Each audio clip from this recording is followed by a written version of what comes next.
Bora! Seja bem-vindo ao nosso canal Conversas e Verdades. Sou a psicóloga Cecília Chaves. Estou aqui com mais um episódio para compartilhar com vocês.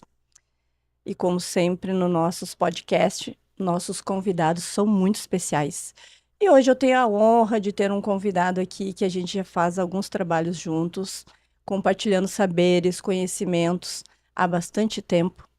Então, é um prazer estar recebendo você aqui, Dr. Genaro. Muito obrigado pelo convite. Um agradecimento especial a ti, Cecília, e também o pessoal que nos assiste. Isso aí. Então, eu gostaria de começar ouvindo um pouquinho da tua formação, das tuas especializações. Quanto tempo tu tem de formado, doutor Genaro? É que nem essa questão é muito complicada, né? É que nem quando a gente pergunta para as mulheres, né, a idade, né? Nem vem, isso aí é muito mais fácil. Isso é até prazeroso dizer quanto tempo está formado. Sim, A gente só faz uns cálculos rápidos. sim. Agora em dezembro eu completo 20 anos de formado, certo? Eu Uhum. formei em Pelotas. Pelotas. Depois eu fui para São Paulo, fiz residência de cirurgia geral. Trabalhei como cirurgião em São Paulo, em alguns hospitais. Ah, Fiz residência em urologia em Porto Alegre. E já Uhum. estou há 6 anos e meio, cerca de 6 anos e meio, trabalhando em Cachoeira. Em Cachoeiro do Sul, com a tua clínica, né? Sim, sim. Como que tu escolheu essa área? Porque a gente já falava aqui com a doutora Marcela, sobre essa parte da medicina, né? Que quando entra, tu vai te apaixonando por várias áreas. E como que foi essa escolha para essa área da urologia? Eu digo o seguinte, né? Eu acho que o cirurgião, na verdade, eu não escolhi ser médico. Eu escolhi ser cirurgião.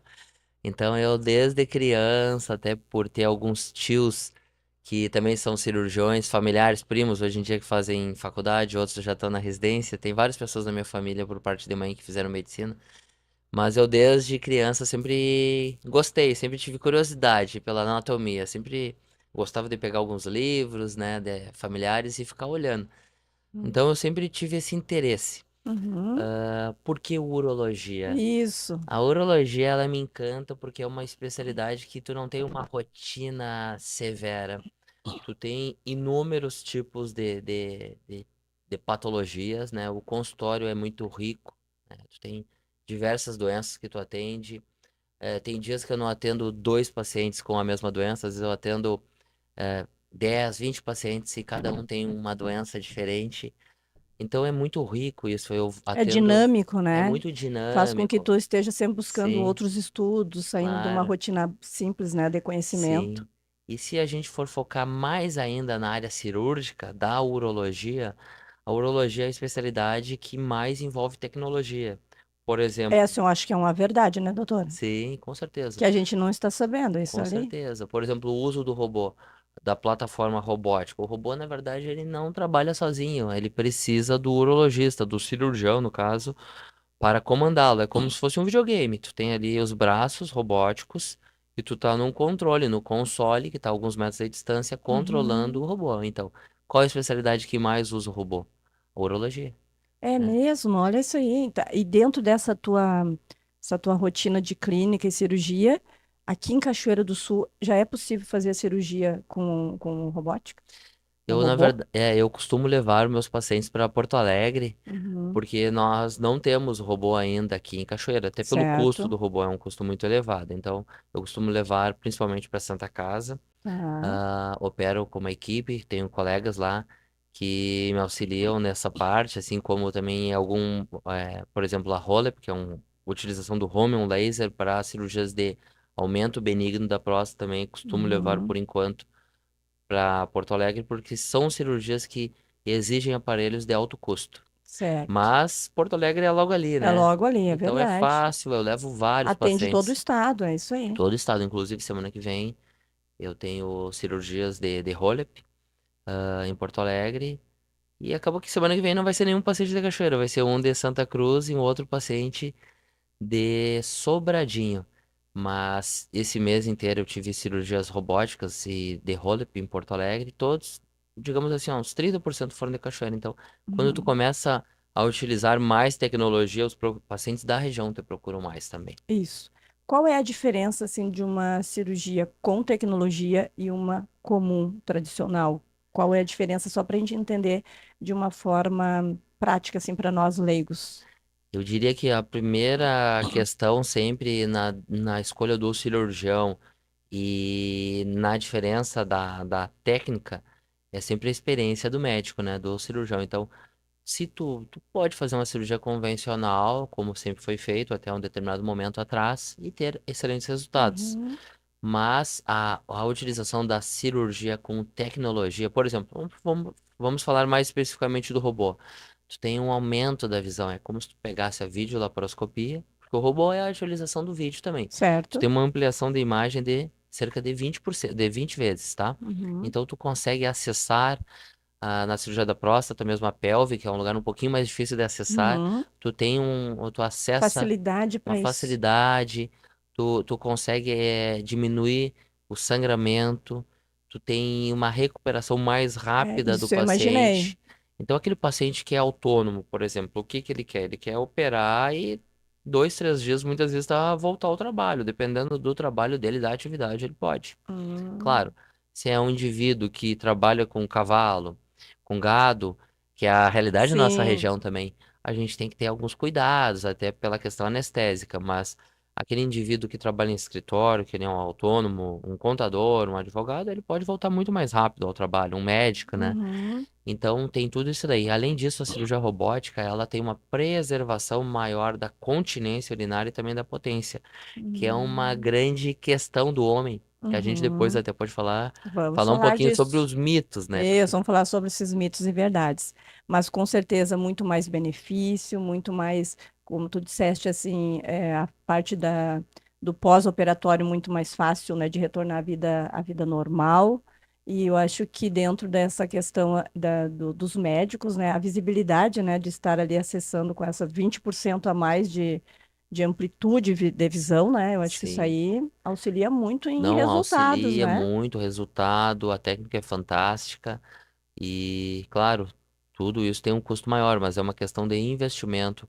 É aquele tempo que tu vai ficar parado a mais, Uhum. a dor pós-operatória, a necessidade de analgésicos. E eu traço Uhum. até um paralelo falando da cirurgia de laser para cálculo. Hoje em dia é a realidade, assim, não se faz mais cirurgia aberta para cálculo.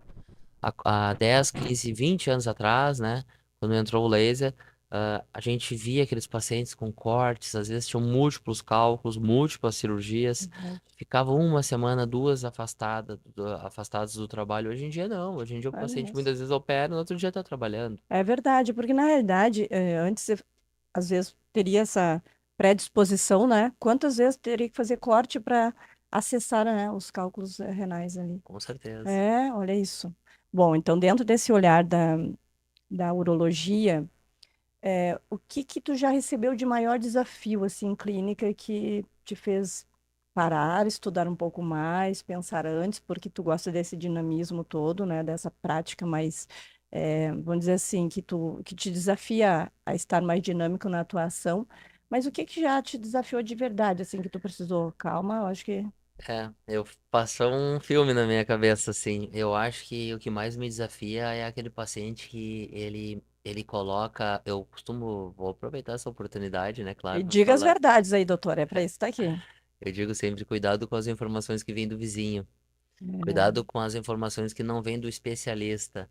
Então, aquela informação sem conteúdo estatístico, Sem ciência. sem ciência, aquela informação do eu acho. Quando me perguntam eu acho, eu sempre falo, não, eu não posso achar, eu tenho que ter certeza. Isso. Então, o que me é um grande desafio na minha profissão é também o envolvimento do paciente, Hum, né? Então, é aquela pergunta, né? uhum. Hipócrates mesmo falava já há poucos mil anos atrás, sempre questionar se o paciente quer ser curado, porque são muitos pacientes que eles buscam um tratamento, muitas vezes contrariado por digamos que Questão cultural. a esposa obrigou. Então tem histórias engraçadas envolvendo isso daí. Isso É é um desafio para ti. um desafio muitas Tem que vezes. trabalhar com a psicologia do sujeito. Claro, o grau de envolvimento do paciente.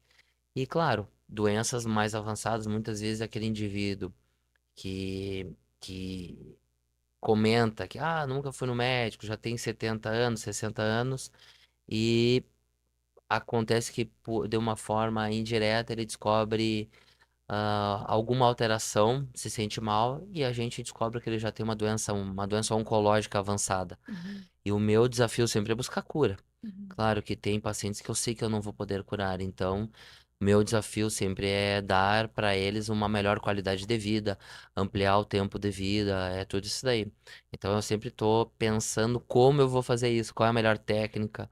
A gente mora num país que não é um país rico, o país é rico, mas as pessoas não. Isso. Então, o desafio também é fazer o melhor para o paciente com ele não gastando menos, entendeu? Então, Uhum, esse é um desafio, ainda mais no interior do estado, né? uhum.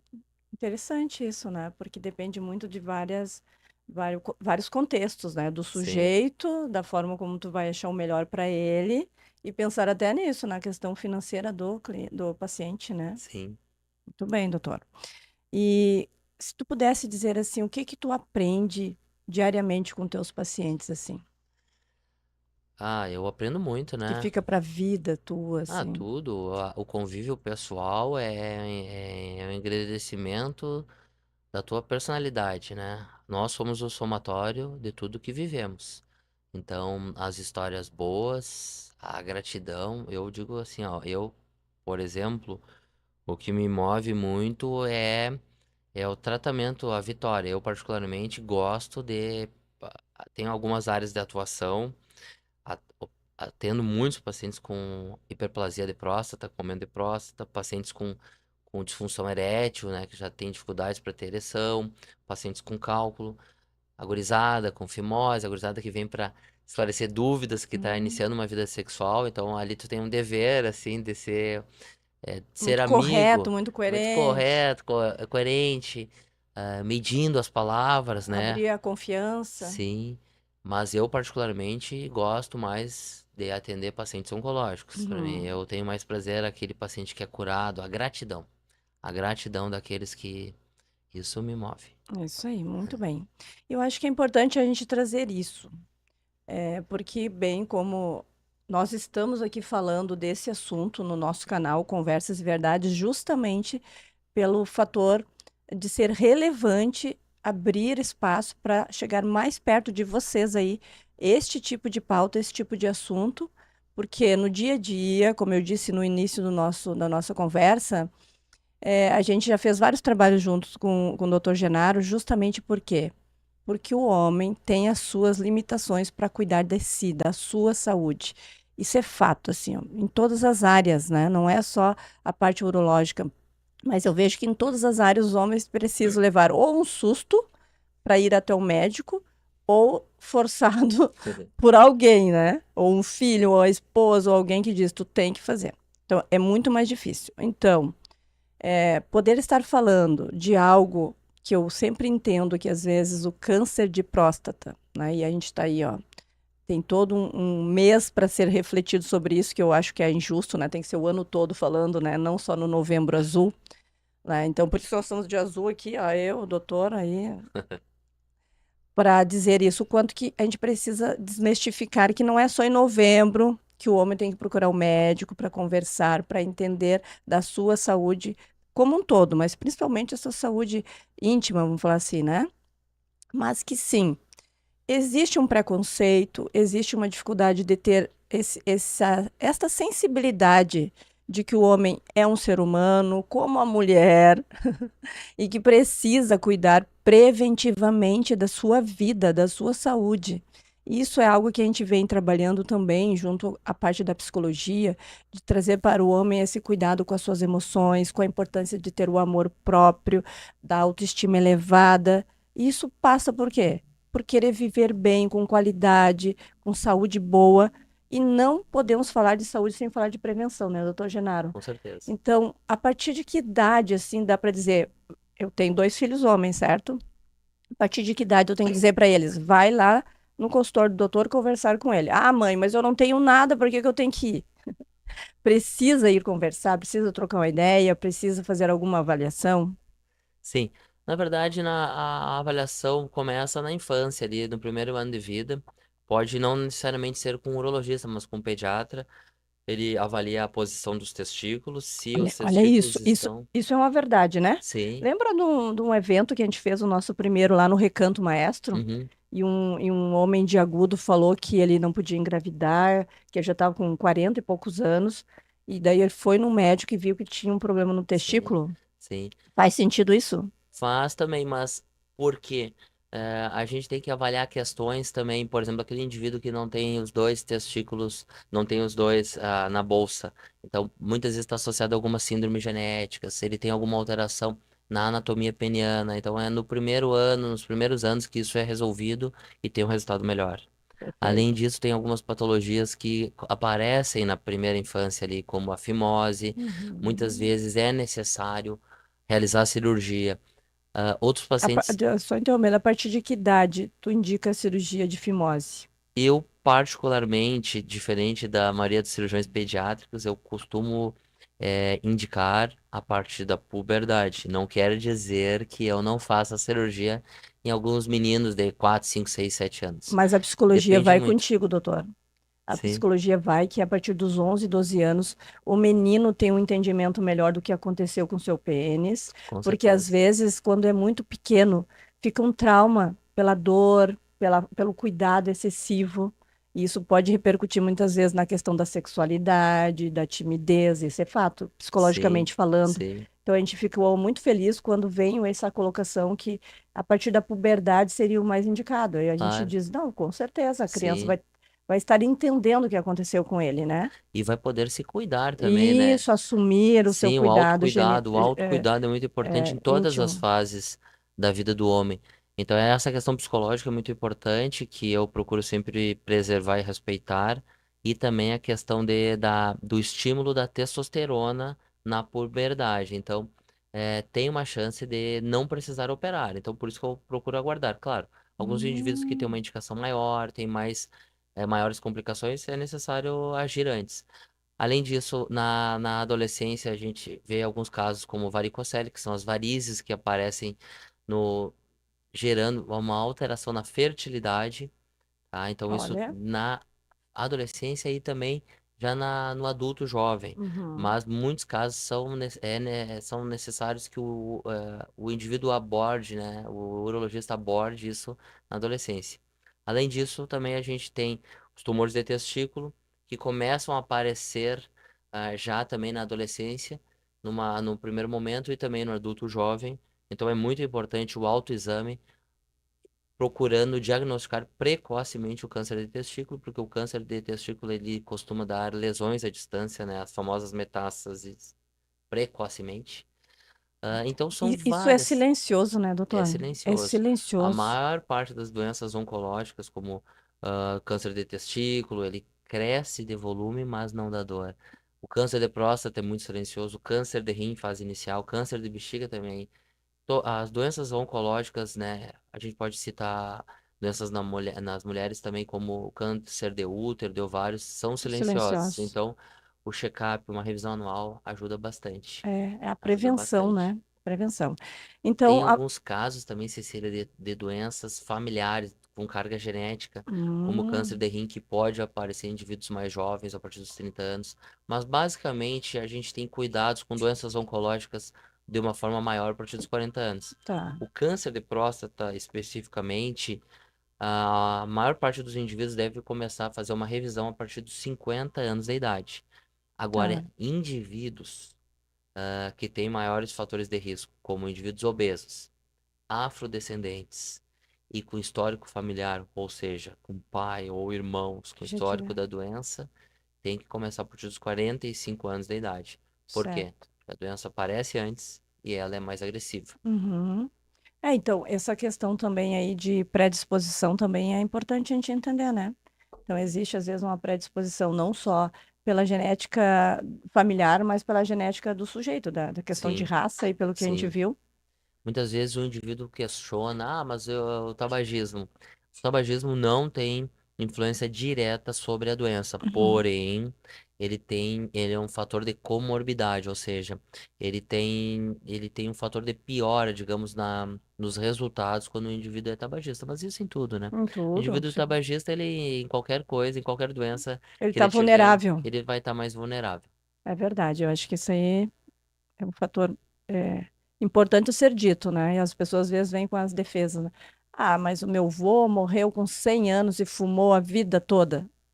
Cada ser humano é um, Sim, né? Então não se compare, com né? certeza. O Se organismo a de cada gente, um eu vai só reagir vou dar diferente. uma estatística. Câncer de bexiga. Câncer de bexiga, ele recidiva muito. Muitas vezes tu vai ter que fazer, tirar toda a bexiga, a próstata junto. Pode ter que ficar com uma derivação com a famosa bolsinha, como os pacientes falam.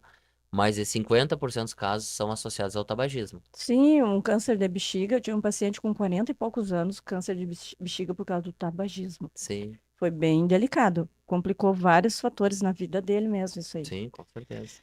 Muito bem. Uma questão importante, assim, que o nosso canal traz sobre qualidade de vida. Para ti, o que que é qualidade de vida, doutor? Equilíbrio. Equilíbrio. Em tudo. Particularmente, eu me cuido um pouco com a relação do excesso de trabalho. Eu tento me policiar. Uhum. Então, eu tento falar um pouco de mim, né? Pode, deve. Um Até para exemplo dar o sempre exemplo, é o até para dar o exemplo. exemplo. Isso aí, o Eu acho que é exemplo sempre importante o homem inspira. sempre fazer exercícios. É importante fazer uma parte muscular, um reforço muscular, até pela perda progressiva de massa muscular depois de certa idade. E também associar um exercício aeróbico. Pode ser qualquer exercício, pode ser desde uma caminhada, uma corrida, Uhum. uma natação, Uhum. um pádel, Uhum. tênis, qualquer esporte, tá? Então, isso é muito importante para a saúde do homem. Lembrando, aquele indivíduo que tem uma disfunção erétil, tá? Que tem DAEM, uma sigla, distúrbio androgenético relacionado ao envelhecimento masculino, antigamente chamado de andropausa. Hum. Esse indivíduo tem vários sintomas, muitas vezes esse indivíduo desenvolve essa patologia precocemente. Vai avaliar. O indivíduo é hipertenso, diabético, tudo isso sem um controle adequado. Ele leva a Uhum. vida flauteada, como falam. Uhum. Além disso, tabagista, obeso. A chance disso acontecer precocemente é muito maior. Então, é se cuidar um pouco, né? Não, praticar exercício E a regularmente. bebida de álcool inclui aí? Bebida alcoólica, com certeza. A bebida alcoólica está mais associada à impotência, né? Fora a associação Interessante. com algumas outras doenças, como câncer de esôfago Porque também, né? isso é porque vai ocasionar algo diretamente ao cérebro Sim, com certeza. Está mais associada a várias doenças neurodegenerativas também, né? também, Fora doenças oncológicas, impotência, tudo isso. tá? Então é importante, mas enfim, preventivamente, então, para ter uma qualidade de vida, manter o equilíbrio em tudo, ou seja, né, não precisa ser radical nas questões, mas manter atividade física, uma alimentação boa, Trabalhar também, trabalhar faz bem, trabalhar faz bem, se principalmente quando a gente ocupar. ama o que faz, né, doutor? Sim, sim. E também fazer exames preventivos, no mínimo uma vez por ano, Eu particularmente, vamos falar para a maioria, né? Para não para a assustar maioria. ninguém. Isso, Para não assustar. Senão, às vezes, alguém escuta e pega uma informação da exceção e isso. transforma aquilo. Os indivíduos a partir dos 50 anos, principalmente os homens, eles devem fazer exames regulares anualmente. Aqueles indivíduos que têm alguma alteração, eu costumo trazer eles mais para perto. Alguns casos, exames até mensais, trimestrais ou semestrais. Perfeito. Quando eu vejo que não, aquilo pode ter sido só uma alteração do exame, ou o indivíduo está melhor, começou a se cuidar, o tratamento está dando bons resultados, eu solto um pouco a corda de novo, entendeu? Então é aquilo, é a gente individualizar. O grande segredo da medicina é individualizar e também tentar dar para o paciente o melhor tratamento possível que ele vai se comprometer, né? Que ele vai se adequar. Perfeito, é personalizado, Claro, digamos assim, por indi- mais que o conhecimento seja padrão para todos, mas cada sujeito que está à tua frente vai merecer um atendimento bem específico, de acordo com, como tu falaste antes, né? Com todo o contexto dele, a realidade dele, mas também focando na cura, no tratamento certo, enfim. com certeza. Isso aí. Bom, uma verdade que eu acho que tu pode falar bem diretamente para os nossos ouvintes, que nós não estamos só no vídeo, né? Nós também estamos no canal do Spotify Aham. também. E todos vocês aí, ó. compartilhe a nossa conversa aqui. Com certeza, muitas pessoas vão estar buscando esclarecimento a mais para sua vida. Então, não fique só para você, compartilhe aí. Tem no Spotify também o nosso canalzinho lá, nosso áudio toda para você ouvir no carro. Não precisa ficar dizendo que não tem muito tempo. Então, aproveite aí esse espaço que chega até você com informações importantes que muitas vezes você não está à frente de um profissional para tirar essas dúvidas e ele está aqui trazendo todos esses esclarecimentos. Mas, assim, a questão do xixi, que ultimamente tem se levantado muito isso nas redes sociais, certo? O homem sempre fez xixi em pé, a mulher sentada. E aí vem uma questão agora. Fazer xixi sentado é melhor para o homem em questões de prevenção ou não? Isso é mito ou é verdade?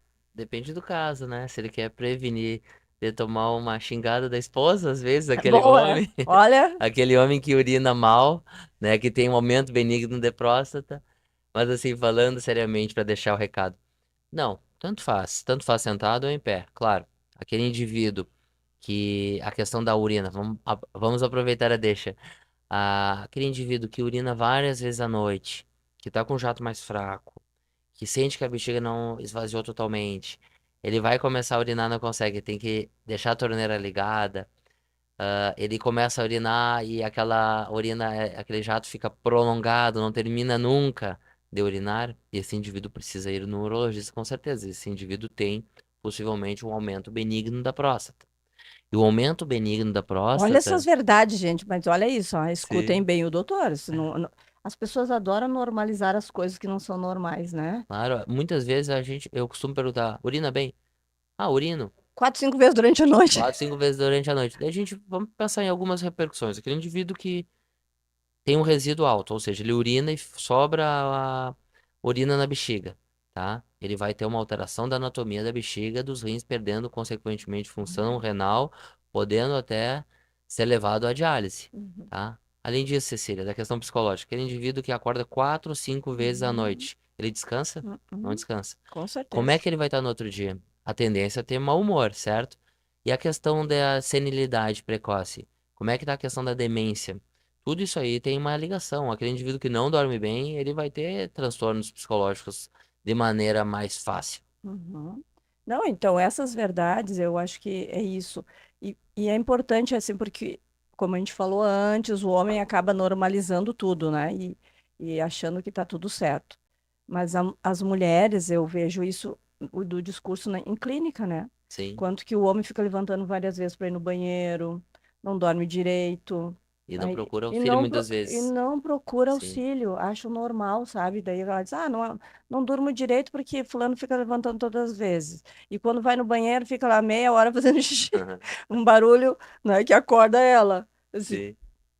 não tá normal, né? Então, olha Sim. aí, o doutor trazendo essa verdade, eu acho que é bem importante. A gente brinca, mas é sério o assunto. A questão dos cálculos também. Ah, Muitas vezes o homem já teve várias vezes cálculo, ou até a mulher, cálculo urinário, né? A pedrinha. Mas a pedrinha é pequena. Daí eu peço exame e já tá com alteração da função renal. Então tudo isso merece uma atenção, né? A gente não pode menosprezar as situações. é isso aí, eu acho que tudo tem que ser relevante. E quando a gente fica na dúvida, a gente precisa esclarecer e melhor pessoa para esclarecer é um profissional, né? Que estudou, que entende daquilo ali. Muitas vezes hoje é um lançar no Google, eu acho que tem a resposta, né? Como o doutor falou, cada caso é um caso, então não dá para generalizar em uma informação global. Eu acho que é importante entender essa questão. A internet nos dá uns pontos de informação, mas ela não nos dá o esclarecimento total dos fatos, né? Por mais aqui também, nós estamos falando muito sobre vários assuntos, como o doutor disse, né? É importante deixar mais claro, porque cada um é um, mas mediante as dúvidas que surgirem a partir disso que a gente está trazendo aqui, entre em contato, acho, siga o doutor nas redes sociais, converse com ele, chama no direct, marca uma consulta, atende online também, doutor, consulta online, Alguns casos sim, alguns casos sim. assim, pelo menos para ver se é possível orientar para um exame, Sim, alguma coisa. sim, alguns casos sim. Agora, nesse período de enchentes que tivemos, eu atendi vários pacientes online, de Aham. várias regiões do estado. Isso, de várias regiões, né? Pandemia e a Sim, própria enchente, né? Bom, mas enfim, eu acho que tu trouxeste falando aí já do sedentarismo, então eu acho que também é algo que é importante estar vamos dizer assim, como um fator de prevenção, né, a atividade física, né, a alimentação, medicações, excesso de medicações pode interferir nessa parte urológica? Com certeza, tem algumas medicações que elas podem dar retenção urinária ou até. Então é muito importante. Tem medicamentos, uso abusivo, daí entra também já o contato do urologista e do nefrologista. O uso abusivo de anti-inflamatórios, a gente vê muito isso. Então, aqueles pacientes que têm alterações da função renal devido a isso daí, aqueles pacientes que usam algum tipo de anticoagulante, antiagregante plaquetário e não controlam e muitas vezes tomam errado o medicamento, e isso vai repercutir na função renal. Então, o medicamento, é muito comum, ó, eu acompanho alguns pacientes que eu já acompanho há 4, 5 anos, e o paciente fica uns 2 anos sem vir em consulta, ele volta, piorei, então, e o medicamento, tá usando ele? Não, parei por conta. Piorou por quê? Eu- Então é um transtorno voluntário, né? É, Então a gente tem que cuidar disso daí. Pode parar com o medicamento muitas vezes, desde que uma boa conversa, ponderar, o indivíduo já não quer mais tomar medicamento, usa vários medicamentos. Então, uma opção é a cirurgia. uhum. Então tem que ser conversado isso daí. Lembrando sempre, né, a questão do vizinho que eu comentei, a opinião, muitas vezes, da pessoa que não é especialista. A gente tem que individualizar o tratamento. O tratamento que para um é ótimo, medicamentoso ou cirúrgico, para outro não é. A gente tem que lembrar que, vamos pegar o exemplo da próstata. Tem várias doenças. A gente tem o aumento benigno da próstata, a gente tem a prostatite, a gente tem até alterações da uretra que podem simular doenças da próstata, o câncer de próstata. Então não é sempre uma cirurgia só para cada. Então, para cada doença existem vários tipos de cirurgia. Então, se o médico pondera tudo isso, como é que a pessoa vai só olhar na internet e vai decidir? Ou baseado numa opinião do que o vizinho fez? Então, isso é inadequado. É inadequado, exatamente. Era isso que eu queria trazer agora. Mediante, então, a gente entendeu, está ficando claro aqui, que não tem idade para ter entendimento sobre a parte urológica, o funcionamento e avaliação de toda essa região aí, eu falo assim, a região íntima do homem, certo? Então, o pediatra vai encaminhar com certeza quando vê, os pais já podem procurar também uma avaliação. Hoje em dia, os pais eu vejo os pais buscando muita informação mesmo para as crianças pequenininhas, então buscam do ouvido, buscam do coração, buscam tudo mesmo sem o pediatra mandar. Vamos buscar também a parte urológica, eu acho que isso aí é importante. Essa questão também da adolescência, né, da importância de estar fazendo uma avaliação, conversando sobre o que que é o certo, o que que é o melhor nesta fase, né, até pensando numa sexualidade também, né, às vezes acontece isso, dói, tem trancamentos, tem várias coisas que os adolescentes trazem, às vezes, para mim também em terapia. Eu digo assim, olha, isso aí é importante conversar com um profissional para poder entender que cada caso é um caso, né? Não dá Claro. para ficar achando normal as Ah, coisas. E nem inclusive, também ficar se apavorando com uma situação que às vezes é normal. Então tem que conversar com alguém claro. que entende. Inclusive, doenças sexualmente transmissíveis, a questão do Uhum. HPV, a gente sabe que não tem desculpa hoje em dia, tem vacinas, né? Tanto para em rede pública, para os adolescentes, alguns pacientes mais velhos também que têm alterações no pênis e acham que é normal, e acaba que Interferir na sexualidade. interfere na sexualidade e também chega ao diagnóstico de câncer de pênis. Lembrando, HPV que não é tratado, prolongadamente ele pode culminar no câncer de pênis e câncer de colo de útero. Uhum. É isso aí, olha só, muitas verdades aqui compartilhadas para vocês estarem refletindo.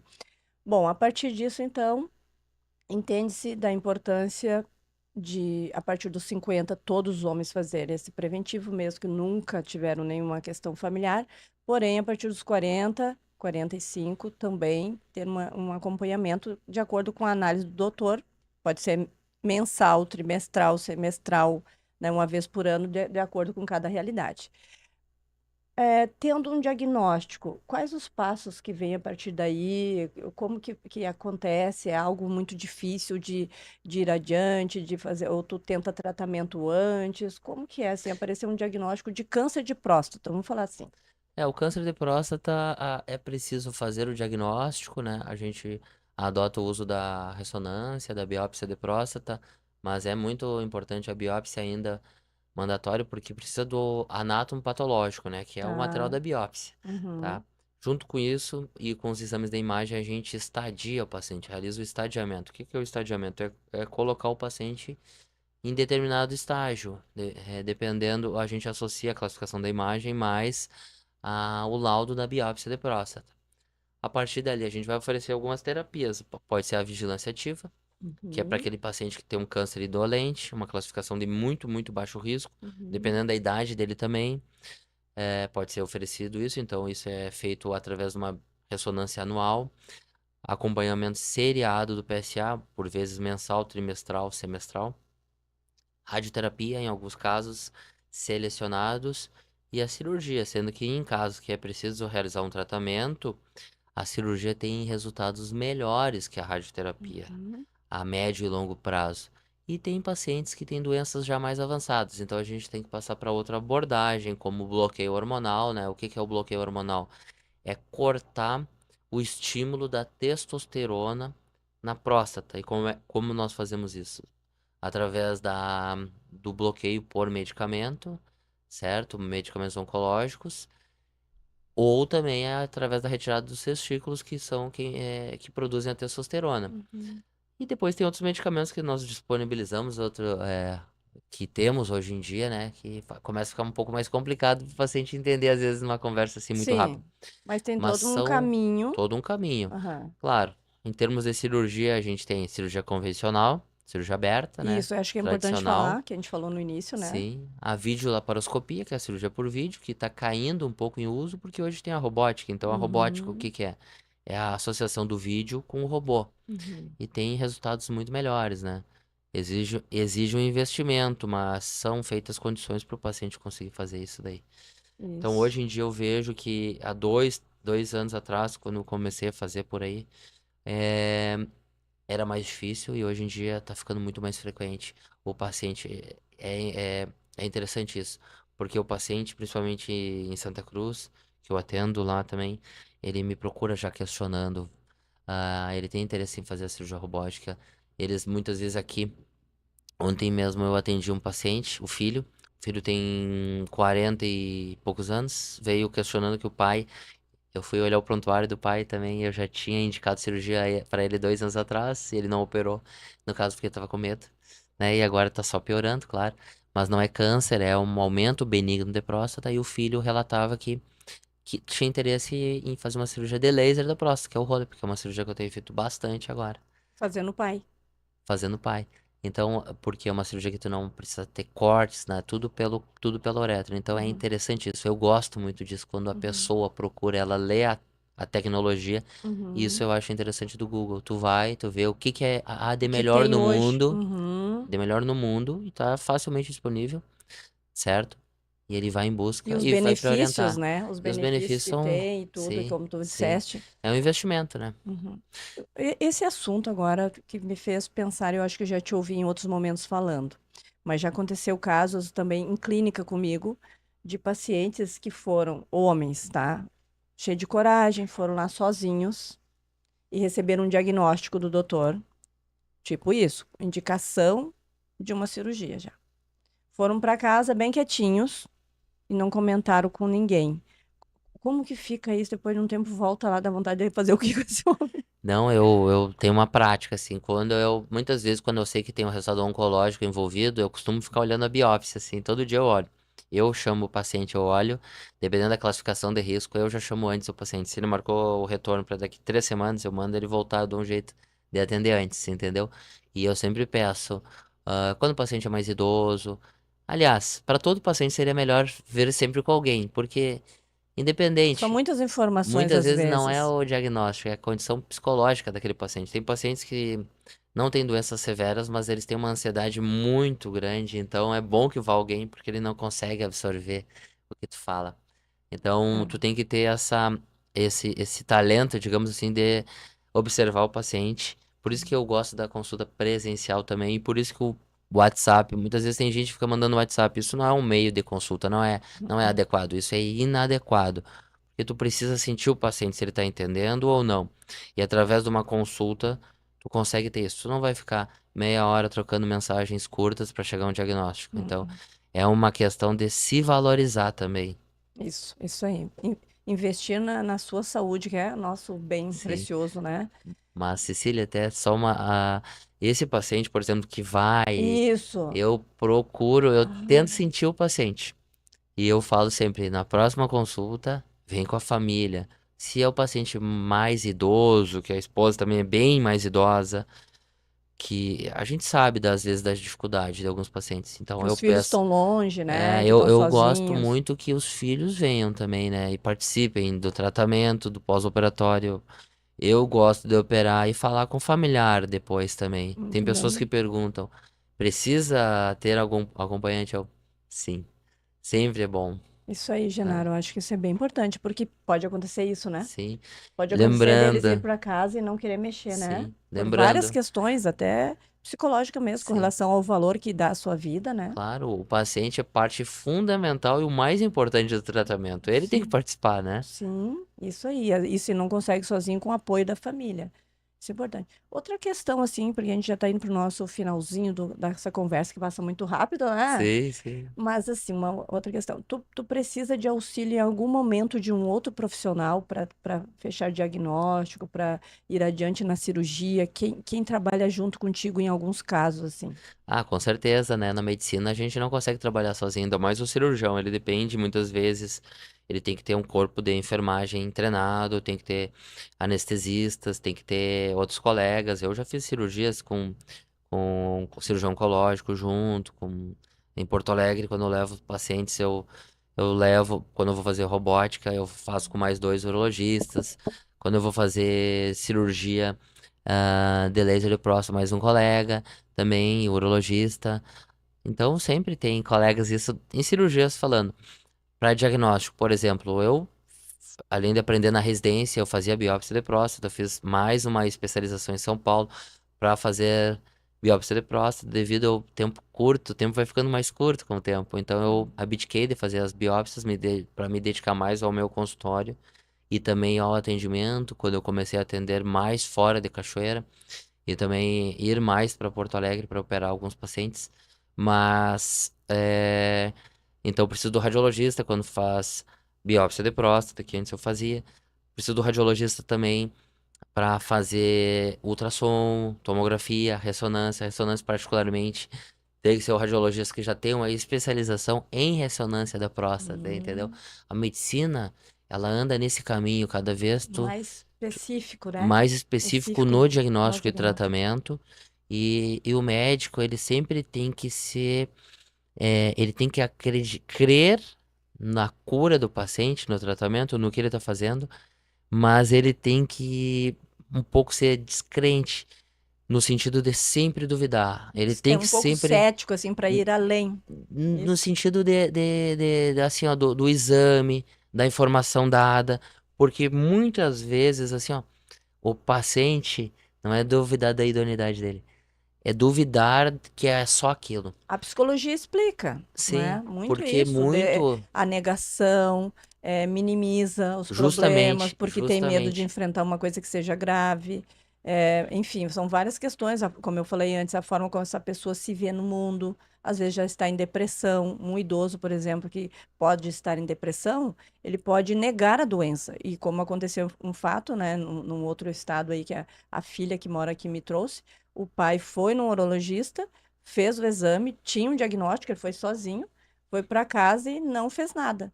Um tempo depois ficou muito mais grave, não tinha o que ser feito quando os filhos ficaram sabendo que ele morava sozinho. E ele veio a óbito por causa disso. Mas aí no histórico dele, as filhas depois cheias de culpas, né? Sofrendo, vieram à terapia. No histórico, elas trouxeram o quanto que o pai era uma pessoa depressiva e não aceitava ajuda, não se tratava. Então, é um suicídio silencioso, né? sim, Um abandono da vida, né? com Então, certeza. como tu falaste, assim, ó, o médico que capta isso, né? Poder perceber que ali atrás tem um sujeito, às vezes, que vai minimizar mesmo as dores, os sintomas que já tem, né? Com certeza. E tem vários lados, Normaliza. né? Tem aqueles pacientes também que potencializam a doença, que também Também, tem os filhos distantes e utilizam um pouco da doença carente. para trazer a família para Muito perto. bem, Janara, é verdade. A Então tem carência tudo isso, afetiva, que tem daí tudo vai lá isso. exagerar, e daí tu vai analisando ali, mas não tem nada, vou ter que fazer outro exame, será? Sim, claro, tu trata pessoas sempre. a questão da desconfiança que eu digo também é importante abordar um pouco mais isso para o pessoal entender bem. Eu me lembro esses dias atendi uma menina de fora da cidade e ela chegou com uma queixa e relatou os sintomas. Eu não vi associação. E daí eu sempre começo a questionar. Daí eu falei, olha, agora é a hora da sabatina. Comecei a perguntar, na primeira pergunta que eu fiz, eu fechei o diagnóstico. Por quê? Porque ela achou que aquilo não era importante. Então é tu sempre querer algo a mais. Uma menina, como assim? Sim. Por quê? Porque o urologista ele trata o quê? Homens e mulheres. O que que ele trata Então, nos nós vamos homens e falar mulheres? disso, é sério? Trata homens e Claro, mulheres. claro. Em que momento a mulher precisa do urologista? O urologista ele trata problemas, patologias das vias urinárias de ambos os sexos, e agora eu vou te citar Olha, são quais. verdades, verdades a serem ditas. Olha isso. Então eu trato cálculos, trato câncer de bexiga, de rins, são patologias, infecção urinária, principalmente de repetição, né? Às vezes alguns colegas clínicos, ginecologistas encaminham Encaminham. alguns pacientes que têm infecções de repetição que não estão conseguindo tratar, então a gente tem que adotar Olha, terapias interessante. multidisciplinares, muitas vezes associando até fisioterapia em alguns casos. Eu gosto muito de fazer terapia multidisciplinar. Eu, por exemplo, quando vou tratar um paciente que vai fazer uma cirurgia maior, eu utilizo de nutricionistas, isso é muito importante. Então, tudo pro bem do paciente. Mas, Aquele paciente que tá bem nutrido, aquele paciente que tá bem fisicamente, ele tem um resultado muito melhor cirúrgico. meu Deus, olha só, eu aqui te ouvindo agora pensando, meu Deus, tenho que encaminhar meus pacientes que estão com um processo crônico de infecção urinária. Aí eu disse, tu já foi no médico? Não, não, tô só fazendo assim, assim. Não, tu tem que fazer um check-up. Baixa vitamina D, B12, tudo lá se arrastando, quase em anemia, Sim. uma com anemia. E não É sério, investigam, né? mulheres com 35, 40 anos com essas crises. Então, gente, para de normalizar as coisas. E o urologista, olha só, tu trata isso Trato, também, então, Genaro. vias urinárias de homens e mulheres e sistema reprodutor masculino. Isso que a urologia trata. Essa era a primeira pergunta a ser feita. Boa, muito boa. Agora eu já tô aí, ó. Mulheres, com certeza a gente vai começar a indicar pro doutor Genaro aí quando vir com essas queixas e que o teu ginecologista nunca tratou, não conseguiu entender o que que é. É recorrente isso, hein? Eu É tô falando recorrente. sério. Várias pacientes minhas nessa faixa etária estão apresentando isso.